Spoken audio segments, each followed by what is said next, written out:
后来镜头锁定在台湾，郭台铭若要选总统，上介意的副手的人选，就是新北市长侯友宜的二兄侯明峰，但是已经互对方甲拒绝了。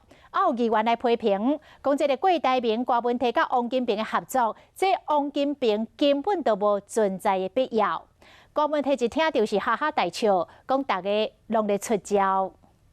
能够跟我一起来经营中华民国的未来，我觉得他绝对是非常合适。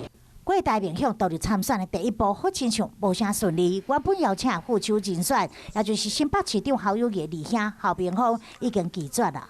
我们也觉得很遗憾，也很可惜，然后也尊重这个侯明峰院长他的想法跟看法。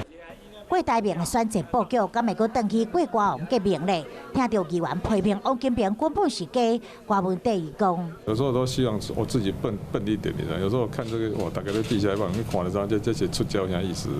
外传国民党要甲郭台铭当作备胎，连也未脱党的郭台铭嘛，急要甲国民党切割。要不要换瑜这件事情，的确是国民党他们必须要去伤脑筋的事情了。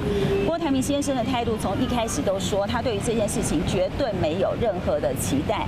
那如果说国民党那边有任何的变化的话，其实郭台铭先生也不会回到国民党去代表国民党参选。原来郭台铭宣布参选的态度是愈来愈明朗了。